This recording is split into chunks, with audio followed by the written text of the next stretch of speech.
Today we will start chapter 4 of civics. The name of the chapter is Understanding Laws. आप लोग बहुत सारे laws से familiar होंगे, जैसे कि ये कानून है कि एज ऑफ मैरिज क्या होनी चाहिए, या at the which age a person can vote, किस एज पर पर्सन वोट कर सकता है।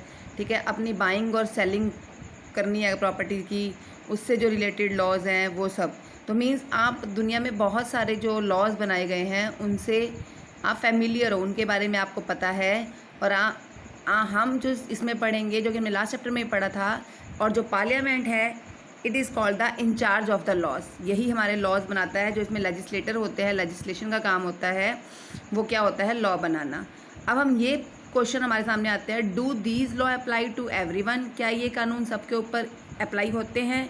और या फिर नए नए लॉज कैसे आते हैं, या फिर कोई भी जो लॉ है वो अनपॉपुलर या कंट्रोवर्शियल, मतलब लोग उसका विरोध क्यों करते हैं।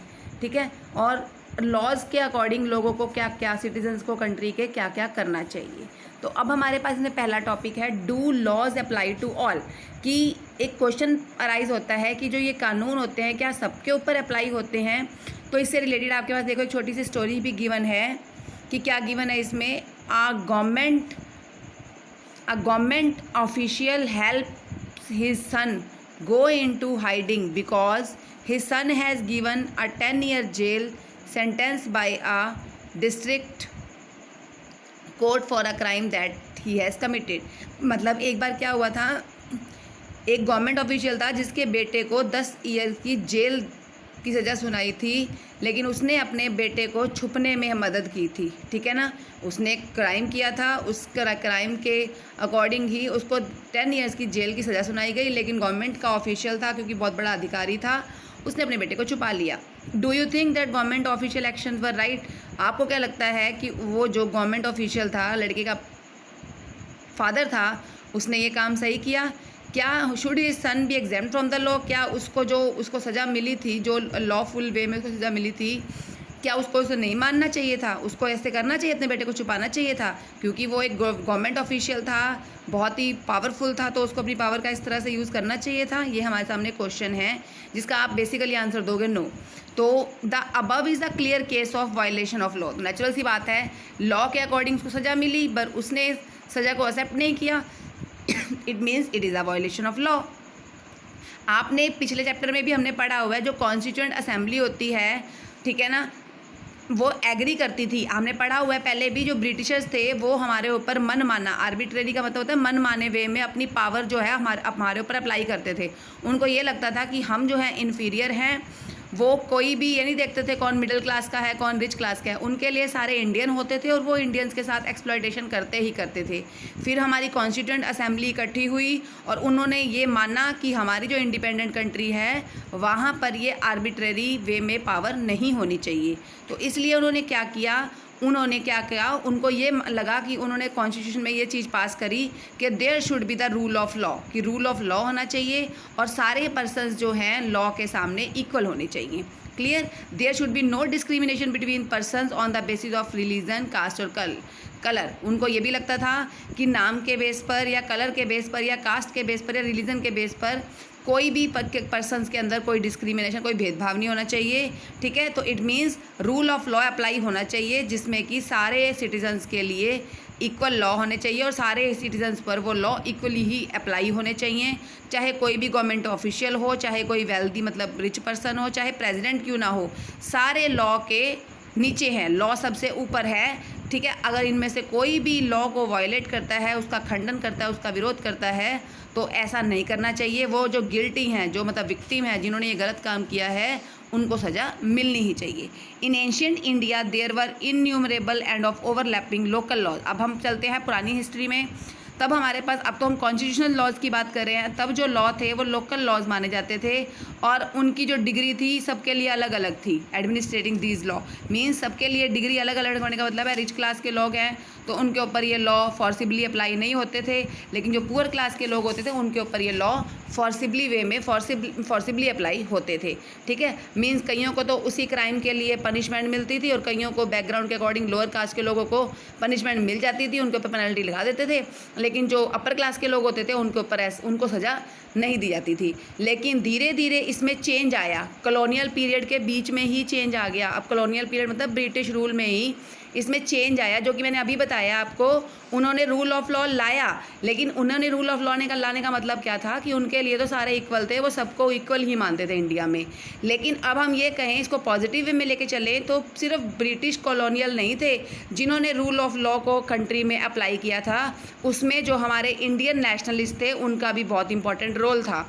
ठीक है, क्योंकि उन्होंने वहाँ पर ही इसके दो रीजंस दे रखे हैं। जैसे कि पहला था कि एक तो कॉलोनियल लॉ आर्बिट्रेरी था, वो ये मानते थे कि जो ब्रिटिश रूल है वो आर्बिट्रेरी है, मनमाने वे में करते हैं, हमारे ऊपर अधिकार रखते हैं, तो वो जबकि नहीं होना चाहिए। और जो इंडियन नेशनल मूवमेंट थे, उन्होंने जब ब्रिटिशर्स ने स्टडी शुरू करी लीगल स्फेयर में, जब उन्होंने वहाँ से पढ़ा तो उनको भी, उन्होंने लॉज के बारे में पढ़ा तो उनको भी यही लगा कि जो ये आर्बिट्रेरीनेस है, मतलब जो मनमानापन है ब्रिटिशर्स का, इसको ख़त्म किया जाना चाहिए।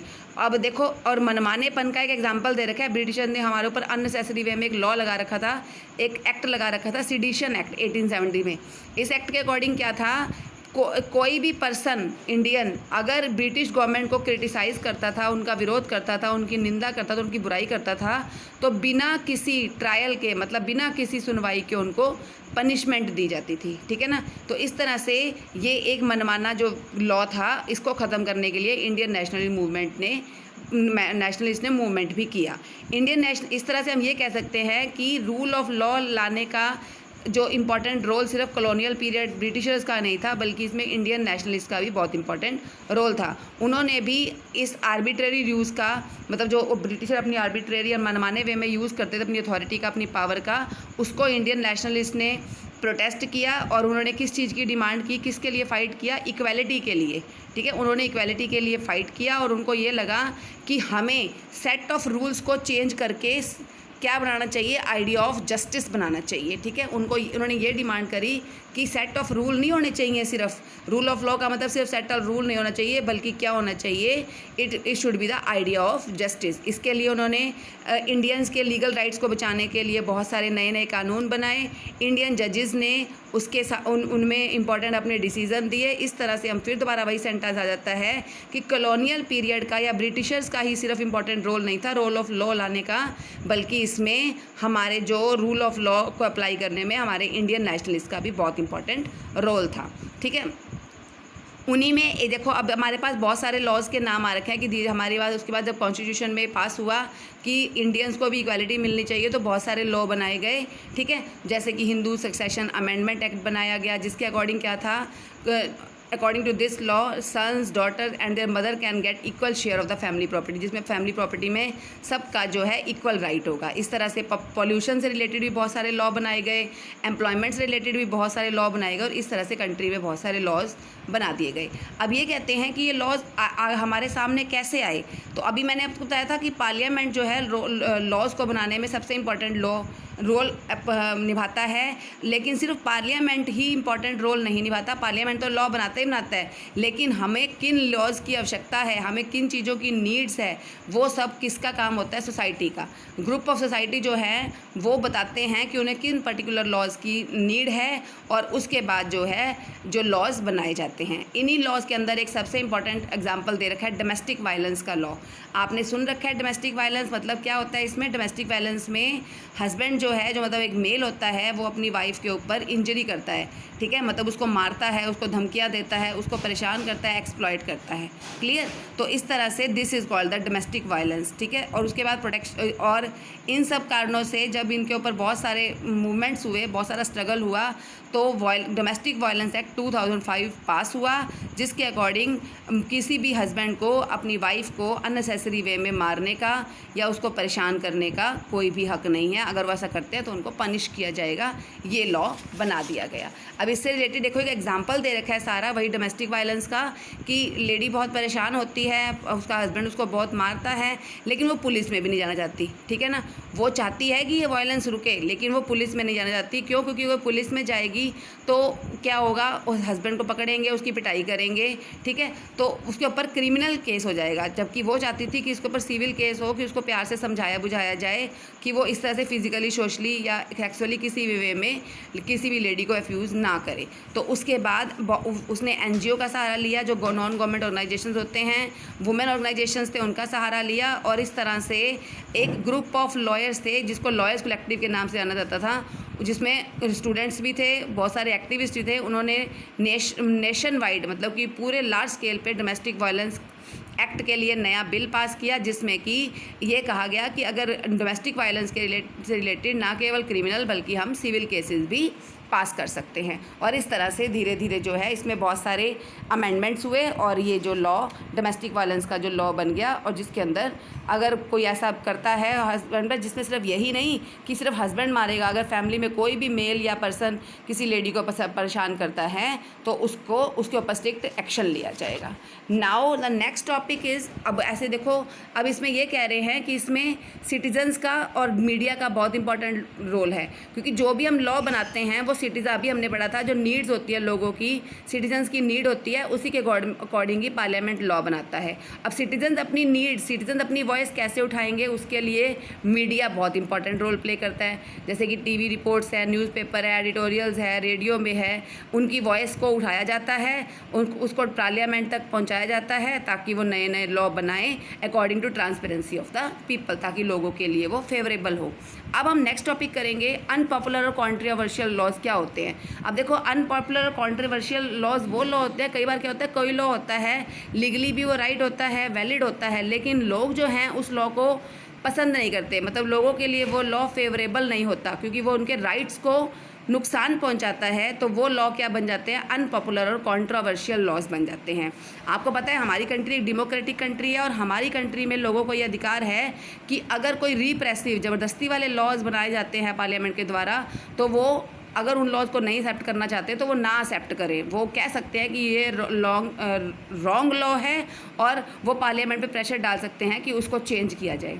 अब जो हम अनपॉपुलर और कॉन्ट्रोवर्शियल लॉ का एग्जांपल देखेंगे, देखो म्यूनिसिपैलिटी के द्वारा बनाया गया लॉ है। कई बार जैसे आपने देखा होगा, लोग क्या करते हैं, जो छोटे छोटे वेंडर्स होते हैं, हॉकर्स होते हैं, रेडी वाले होते हैं, ढाबा लगा लेते हैं छोटा सा, सड़क के किनारे पर अपने ढाबे लगा लेते हैं, अपनी रेडियाँ लगा लेते हैं। क्यों? क्योंकि उनका मेन जो राइट है लाइवलीहुड कमाना, अपने लाइवलीहुड को कमाना। उनके पास इतना पैसा तो होता नहीं कि वो मॉल में या शोरूम्स में अपनी शॉप्स खोलें, तो वो ऐसे अलग से सड़क में जो पेवमेंट्स होते हैं, मतलब जो फुटपाथ बने होते हैं, वहाँ पर अपनी आजीविका कमाने के लिए छोटी छोटी दुकानें, रेडियाँ लगा लेते हैं। ठीक है, लेकिन उससे क्या होता है, वहाँ पर भीड़ बहुत बढ़ जाती है। ठीक है, ट्रैफिक का आना जाना मुश्किल हो जाता है। तो म्यूनसिपैलिटी क्या कहती है कि ये जो है अपने सारे जो हॉकर्स वगैरह हैं, ये सारे अपनी रेडियाँ, अपने ढाबे वगैरह यहाँ से उठाएं।